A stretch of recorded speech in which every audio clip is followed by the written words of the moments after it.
Favorite fairy tales, arranged by Logan Marshall. Jack and the Beanstalk. Jack was an idle, lazy boy who would do no work to support his widowed mother.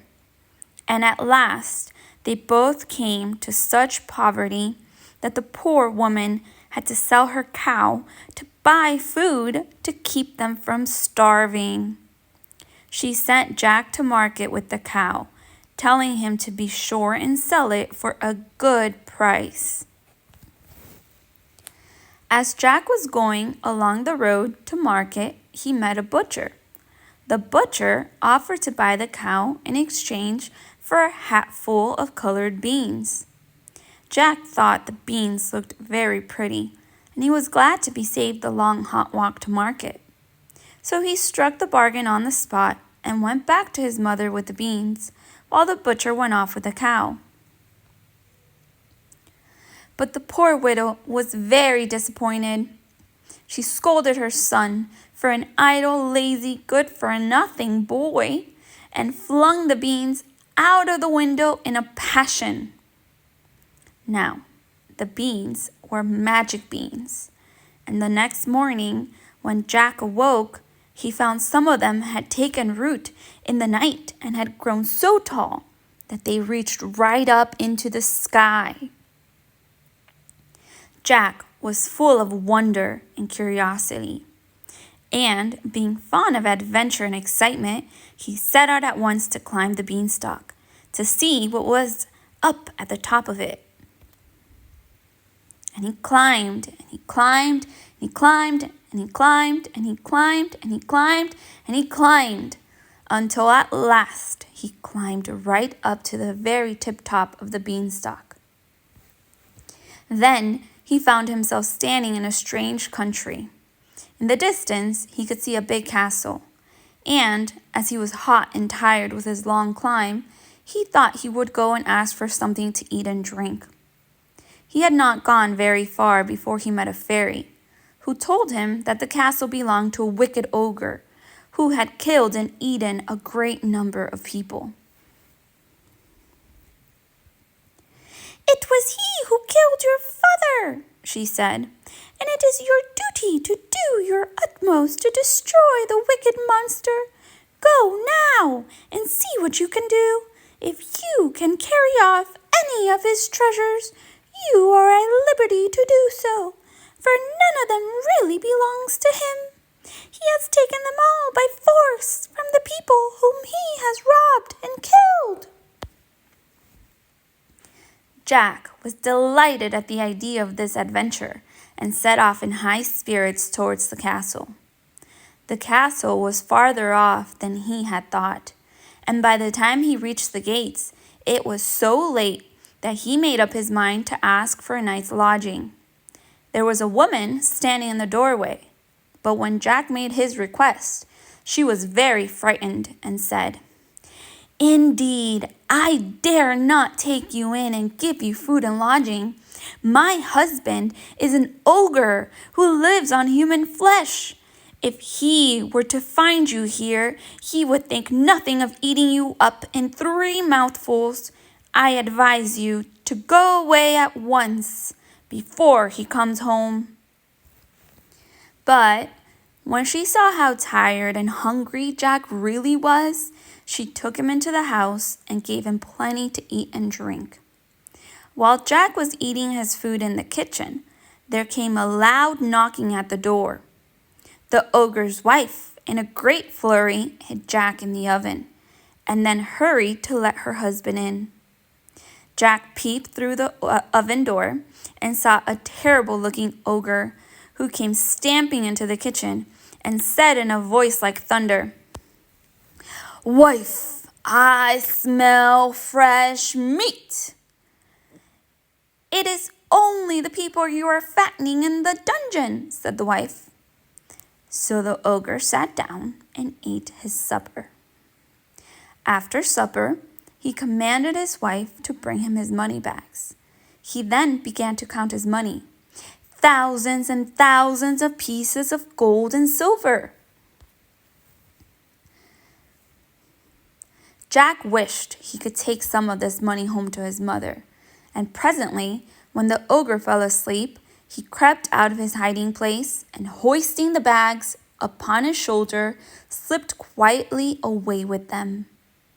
The ogre was snoring so loudly that it sounded like the wind in the chimney on a stormy night. So he never heard the little noise Jack made, and Jack got safely away and escaped down the beanstalk. His mother was overjoyed to see him, for she had been very anxious about him when he did not come home the night before, and she was delighted with the bags of money, which were enough to keep them in comfort and luxury for some time. For many months, Jack and his mother lived happily together. But after a while, the money came to an end, and Jack made up his mind to climb the beanstalk again and carry off some more of the ogre's treasures. So one morning, he got up early, put on a different suit of clothes so that the ogre's wife would not recognize him, and set out to climb the beanstalk. And he climbed, and he climbed, and he climbed, and he climbed, and he climbed, and he climbed, and he climbed, until at last he climbed to the very top and found himself in the ogre's country again. When he reached the castle, the ogre's wife was again standing in the doorway. But when Jack asked for a night's lodging, she said she dared not give him one, for only a few months before, she had taken in a poor boy who seemed half dead with fatigue and hunger, and in return for her kindness, he had stolen some of her husband's money and run away in the night. But Jack begged so hard that at last she relented. She gave him a good supper and hid him in a closet before her husband came home. Presently, there was a great noise outside and heavy footsteps that shook the castle to its foundations. It was the ogre come home.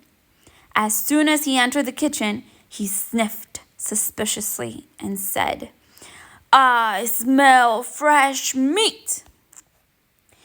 "It is only the crows on the housetops," said his wife.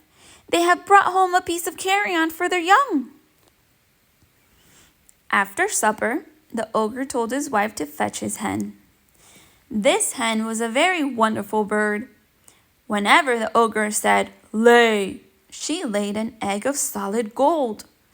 Jack thought that if he could only get this wonderful hen to take home to his mother, they would never want any more. So when the ogre fell asleep, as he did after a little while, he came out of the closet and, seizing the hen in his arms, made off with her. The hen squawked, but the ogre's snoring was like the roaring of the sea when the tide is coming in, and Jack got safely down the beanstalk.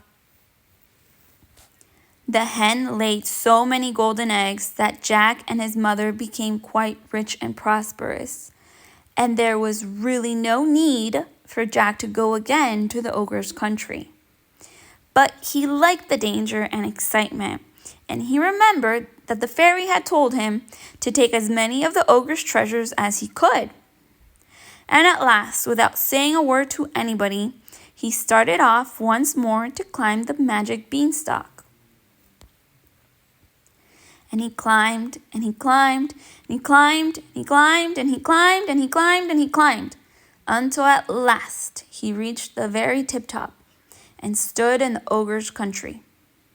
This time, when he reached the castle, he began to be afraid that the ogre's wife really would not let him in. "Indeed, indeed, I dare not," she said.